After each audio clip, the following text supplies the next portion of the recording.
အရန်ကြမ်းပြီးတော့အရန်ကောင်းတဲ့ဆက်ကတကားကြည့်ရင်ဒီဗီဒီယိုကိုအဆုံးထိကြည့်တော့ခုတလောအရန်နာမည်ကြီးပြီးတော့လူကြိုက်များနေတဲ့အချစ်ဆက်လန်လုံးဝမပါတယ်လှုပ်ဝက်စမ်းကျဲတဲတဲရင်ပေါ်ဒရမာလေးတစ်ခုညှို့ပေးခြင်းပါတယ်ဇက်ကနာမည်လေးကတော့ D.O. Sarah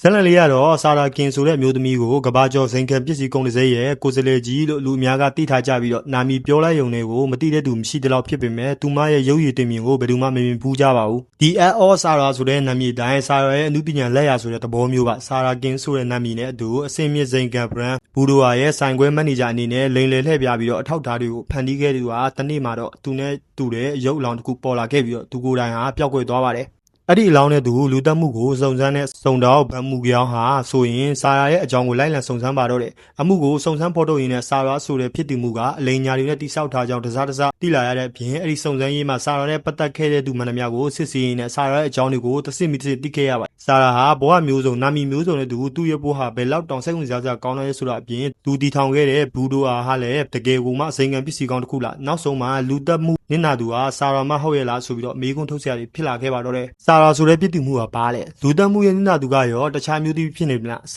တဲ့ဘေဟီဒီဆန်တဲ့မေးခွန်းတွေနဲ့ပိတ်သက်ကြီးပါကိုယ်တိုင်စီးမျောရင်းနဲ့အပြေရှာကြမဲ့ဇက်လန်သွဲကောင်တစ်ခုဖြစ်တာမို့လက်မလွတ်တန်ကြည်တင်တဲ့လှုပ်ဝက်ဆန်းကျဲအပြင်တဲတဲ့ရင်ပိုမျိုးစားဖြစ်တဲ့အလျောက်ဇက်လန်တစ်လျှောက်လုံးစိတ်ဝင်စားဖွယ်ရနဲ့ပြည့်နှက်နေတဲ့ဇက်ကားလေးဖြစ်တာမို့တွားကြည့်ဖို့ကျွန်တော်ညှိုးပေးလိုက်ချင်ပါတယ်အဓိကရုပ်ဆောင်အနေနဲ့ကတော့မင်းသမီးရှင်ဟန်ဆန်းနဲ့မင်းသားလီဂျွန်ဟော့တက်တစ်ဆမင်းသားဂျေဝွန်နဲ့မင်းသမီး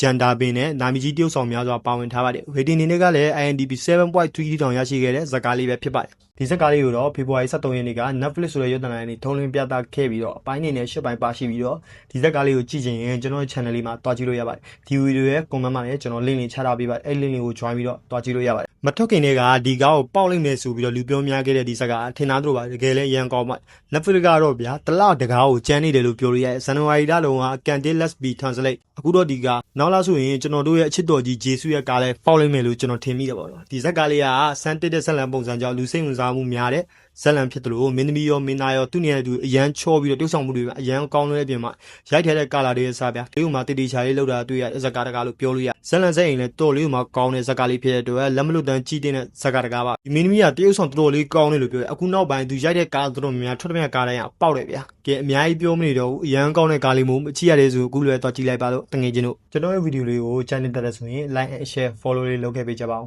ဗီဒီယိုလေးကိုအဆုံးထိကြည့်ပေးကြတဲ့တယောက်ချင်းတိုင်းကျေးဇူးအများကြီးတင်ပါတယ်နောက်ဗီဒီယိုမှာပြန်လည်ဆုံတွေ့ကြမယ်နော်